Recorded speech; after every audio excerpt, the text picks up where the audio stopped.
Hello student, तो हम लोग पढ़ेंगे आज चैप्टर 9 फोर्स एंड प्रेशर।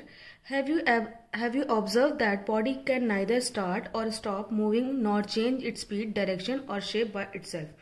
तो आप लोग ने देखा होगा कि कोई भी बॉडी ना तो अपने आप स्टार्ट हो सकती है, ना स्टॉप हो सकती है, ना ही उसकी स्पीड चेंज हो सकती है अपने आप, ना ही उसका डायरेक्शन चेंज हो सकता है। When you go to school in the morning you apply force to lift your school bag and put it on your shoulder। जब आप स्कूल जाते हैं मॉर्निंग में तो क्या करते हैं, आप फोर्स लगाते हैं, बैग को उठाते हैं और अपने शोल्डर पे रखते हैं। When you enter the shop or a bank you push the written on the door. जब आप शॉप में एंटर करते हो तो डोर पर पुश लिखा होता है, आप उसको पुश करते हो, दरवाजा खुल जाता है। इसी तरह से जो फुटबॉल प्लेयर होते हैं वो बॉल में क्या करते हैं, बहुत ही ग्रेट स्पीड से उसको स्टॉप करते हैं या फिर उसको किक करते हैं। Picking, opening, shutting, clicking, hitting, lifting, plucking, pushing और pulling are the some action that usually result in some kind of change in the motion of an object।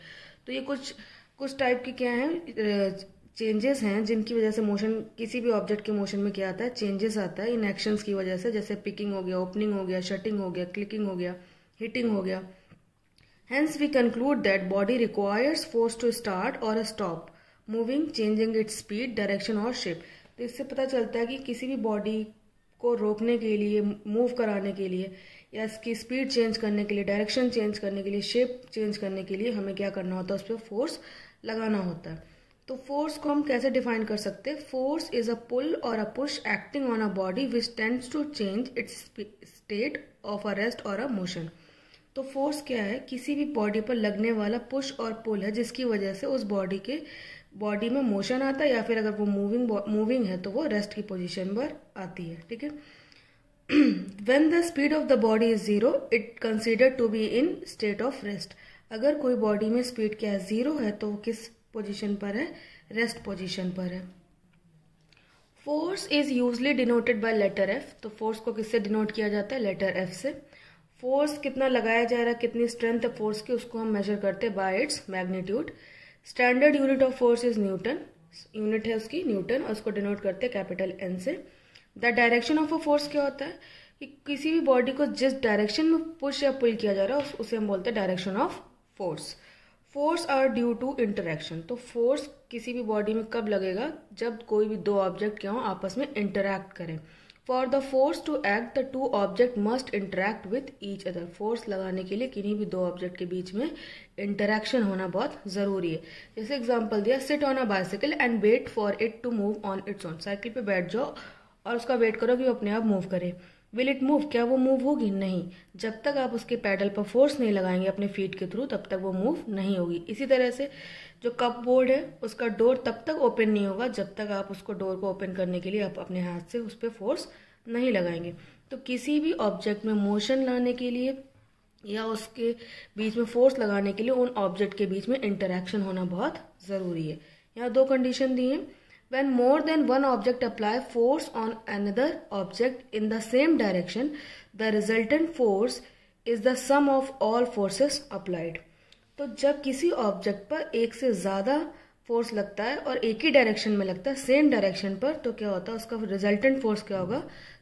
जितने भी फोर्स लग रहे हैं उनका एडिशन। मीन्स आप एग्जांपल देखिए, जैसे ये हैवी बॉक्स है, ठीक है, उसको दो लोग क्या कर रहे हैं, एक ही डायरेक्शन में पुश कर रहे हैं। ठीक, ये टेबल को पुश कर रहे हैं, तो यहाँ पर रिजल्टेंट फोर्स क्या होगा? जो ये मैन इसका फोर्स प्लस ये जो मैन है सेकंड मैन उसका फोर्स, दोनों के जो सम होगा वो होगा उसका रिजल्टेंट फोर्स। यहाँ पर क्या है, यहाँ पर कंडीशन चेंज हो गई। जो फोर्स है वो अपोजिट डायरेक्शन में लग रहा है। मीन्स ये मैन जो है इस डायरेक्शन में फोर्स लगा रहा है और ये जो है वो अपोजिट डायरेक्शन में फोर्स लगा रहा है। तो यहाँ पर रिजल्टेंट फोर्स क्या होगा? दोनों का डिफरेंस। मीन्स दोनों को माइनस करने पे जो आंसर आएगा वही है क्या होगा? Resultant force. और इस टेबल किस साइड मूव करेगी? जो पर्सन के ज्यादा फोर्स लगा रहा है उसके अपोजिट डायरेक्शन। मीन्स अगर ये पर्सन ज्यादा फोर्स लगा रहा है इस टेबल पे तो टेबल आगे की तरफ मूव करेगी, और जो दूसरा पर्सन है वो लगा रहा तो मतलब उसके अपोजिट डायरेक्शन में मूव करेगी। तो यहाँ दो कंडीशंस दी हैं। नेक्स्ट है इफेक्ट ऑफ फोर्स, कि किसी भी बॉडी पे जब फोर्स लगता है तो उस पर क्या क्या इफेक्ट होते हैं। Force can produce motion. तो फोर्स क्या कर सकता है? पहला इसका इफेक्ट क्या है? Can produce motion.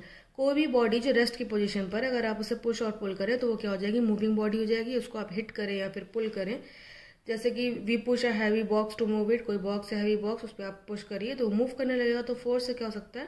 कोई भी बॉडी मोशन में आ सकती है। सेकंड क्या है, फोर्स कैन स्टॉप मोशन, किसी भी बॉडी पर फोर्स लगा के उसका मोशन को रोका जा सकता है। कोई भी मूविंग बॉल है उसको आप रोक सकते हैं उस पर फोर्स लगा के। थर्ड क्या है, force can change the direction of motion, तो फोर्स से क्या हो सकता है, मोशन का डायरेक्शन चेंज हो सकता है। जैसे कोई बॉलर जब बॉलिंग कराता है तो उसका डायरेक्शन बॉल का आपकी तरफ होगा, और अगर आप बैट्समैन हैं तो आप बॉल को बैट से किक करते हैं, हिट करते हैं, तो बॉल का डायरेक्शन क्या हो जाता है, चेंज हो जाता है। तो फोर्स क्या कर सकता है, force can change the direction of motion.